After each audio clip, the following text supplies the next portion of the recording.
Hey y'all, welcome back again to another episode of Healthy Design. We're going to get back on track with insulin resistance. So today we'll talk about kind of how insulin resistance plays a role with the health of our GI system. This does kind of include our liver and our gallbladder. They're also involved in helping us to process, digest fats. And then also we'll talk a little bit more about kidneys in a little bit different way, but of course it ties back to the previous way we've talked about them, kind of how most things work, right? So the GI system's interesting because we think of it as something that's inside our body, which it is, from our mouth to where. It's this tube that technically is inside our body, yet it helps to keep everything outside of our body that should be outside of our body. So try to wrap your head around that it's inside, but it's keeping things out. So basically what it's doing, it helps to prevent things from getting into our bloodstream that shouldn't be there. That's why we want a healthy gut. We want those tight junctions to be in place so that food's not traveling through or undigested food particles or other things are getting out. That's why the stomach's very acidic.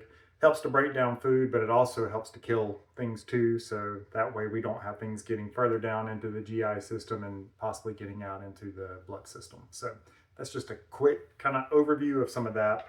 Um, so again, the liver and gallbladder contribute to help with cholesterol, processing things, breaking down fats, and then the kidneys and the GI system help to kind of get rid of things. So things that don't need to be in our body, it helps to kind of package them up and get rid of them. So let's move on more specifically now to talking about the GI system, gastrointestinal. One of the most common diagnoses you'll see or that most people have experienced is reflux. So it affects 40% of Americans. Metabolic syndrome is highly correlated with reflux and also with GERD, which is gastroesophageal reflux disease. So that's when it kind of becomes chronic. You can have this, just an acute episode of reflux that then goes away, and maybe you just have those episodes periodically. Once it becomes chronic, then we're talking more about GERD. And again, metabolic syndrome, part of that is insulin resistance, normally, some increased weight and things too. So some of the key factors that appear to be part of reflux is visceral adiposity. So that fat in the viscera, so around the organs, that could actually put some pressure on, the stomach and other contents in there. And so then that can kind of open up that sphincter at the bottom to allow food to kind of reflux back up and get into the esophagus. So that makes sense from a kind of physical standpoint. But we do see where there is this huge correlation with insulin resistance itself, where when the insulin resistance worsens, you also see reflux worsening. And that doesn't matter if there's that visceral adiposity, if it's changing or not.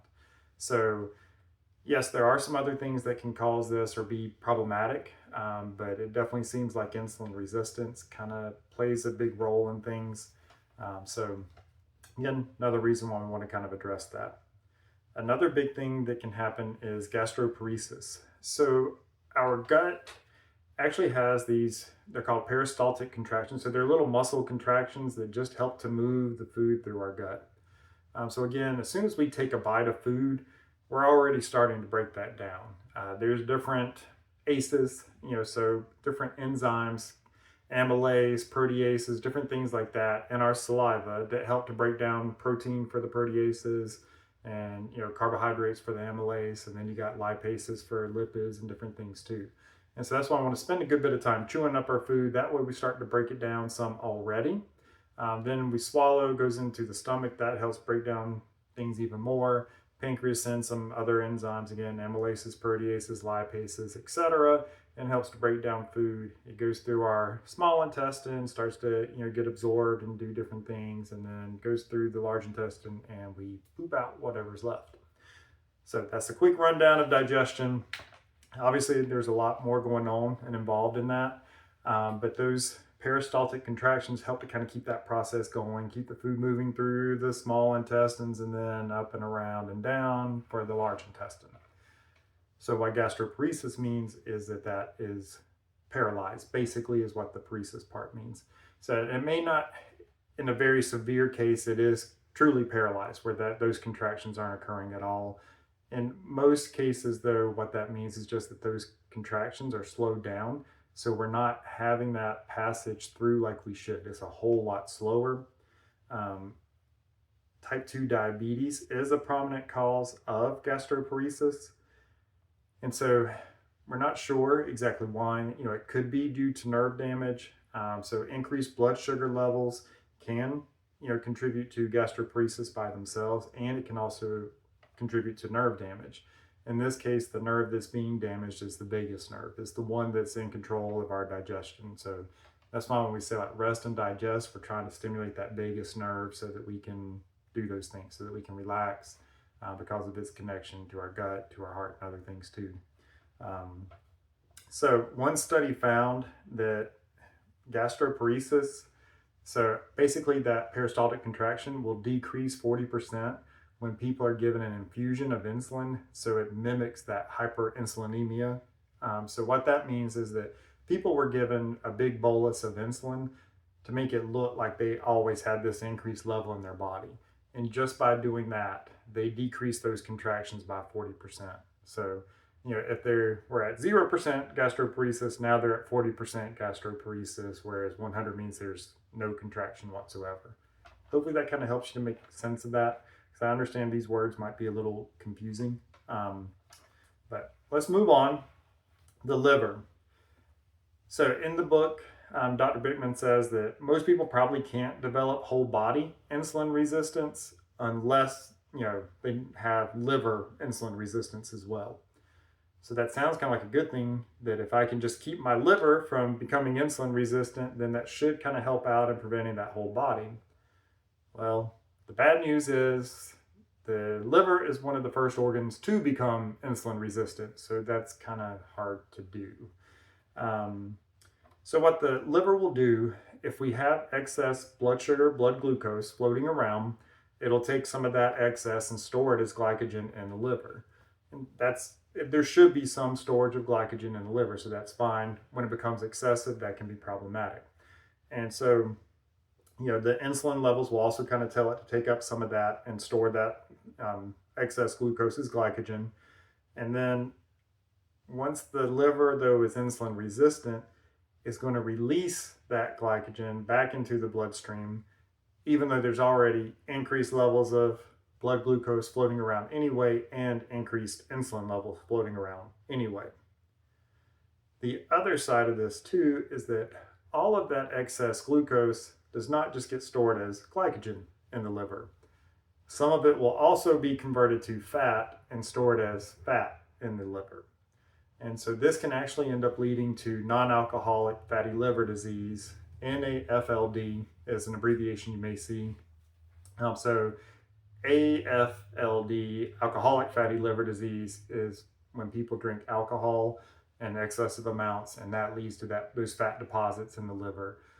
So this can happen with people not consuming alcohol. And so when the liver kind of becomes insulin resistant, we've got this excess glucose floating around in the blood, it takes that in, it stores it as fat.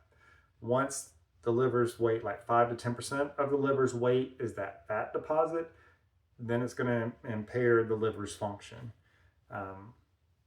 So another thing with the liver too, so again, we want some of that glycogen in there. Fructose is a great way because it has to be metabolized by the liver. Muscles can't use it, so it's a great way to replenish the glycogen that's been lost in the liver if you have depleted things.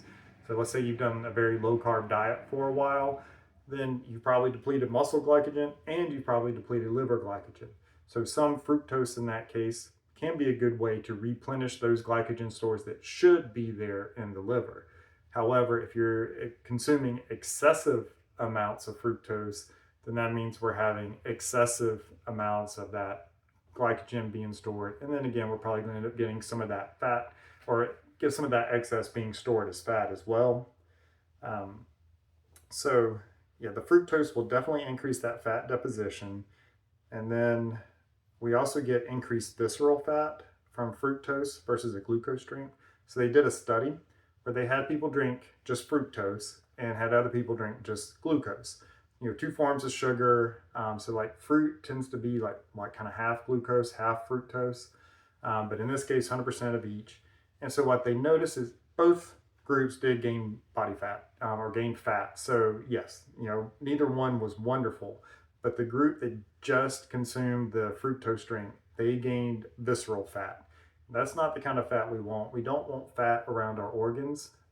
We need a little bit there, but we don't want excessive amounts. But the group that drank just the glucose, they gained fat as well, but it was more subcutaneous fat. So that's the kind of fat that's high in like your six pack. So insulin resistance by itself increases the likelihood of having non-alcoholic fatty liver disease 15 times. So make sure you understand that. I think sometimes when people are giving out statistics that people don't quite grasp what that means. So 15 times does not mean it's a 15% increase. It means it's a 1,500% increase. So that's massive, 1,500%. So it's huge. And that's, again, compared to someone who's insulin sensitive. So if you're insulin sensitive, the likelihood of developing non-alcoholic fatty liver disease is very low. If you have insulin resistance, the likelihood skyrockets up. So that's part of the reason why I want to try to avoid that. The other reason is that if we have non-alcoholic fatty liver disease or just have a fatty liver in general, then that's probably going to lead to increased inflammation. That inflammation can lead to scarring of the liver, which can lead to hepatic fibrosis, hepatic just meaning liver. So we get fibrosis, scarring of the liver. That can definitely impair function too. And then this hepatic fibrosis occurs in at least half the people, or around half the people who have non-alcoholic fatty liver disease. The bad news with that is that fibrosis can progress to liver cirrhosis, which is increased damage. It can progress to liver failure, and it can also progress to liver cancer. There's not a guarantee that it will progress to those things, but those things are definitely possibilities. So another reason why we want to try to avoid having that fat deposition in the liver anyway. All right, so the gallbladder, let's move on to it. It has similar contractions, kind of like the GI system does. So it stores bile that's then used to help break down fat. Let's see, bile consists of cholesterol, bilirubin, which is from breakdown of red blood cells. There's other things in there, some water, electrolytes, different things like that. Those things all make up bile. It's released when we eat fat to help break down those fats. It helps to transport cholesterol and fats out of our body as well. And so we can get gallstones from our gallbladder. And what happens there is that normally that will happen when the liver's producing too much cholesterol. That can happen with insulin resistance. And the other way we can get gallstones is if those peristaltic contractions, those contractions of the gallbladder aren't there to kind of get rid of the the bile and get rid of the things inside of it. So if we have excess liver coming in, that can kind of clog things up. Or if it's just never having to contract and empty itself, then that can lead to things getting clogged up and those stones forming. Let's see.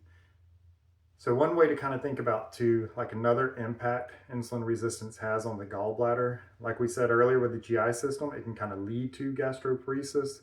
Well, think of it as kind of leading to a quote unquote gastroparesis of the gallbladder. Obviously gastroparesis just refers to the GI system, but my point is to just make a point. So hopefully you see that there are these contractions that should occur with the gallbladder. Insulin resistance affects those too. It makes those not happen as often, as frequently, or like they should, just like it helps to do the same thing with the GI system and stop those peristaltic contractions. So one of the best ways to prevent gallstones is to make sure that you eat some fat. That way the gallbladder should empty out its contents to help digest that fat and then help get rid of any excess and transport out of the body like it needs to.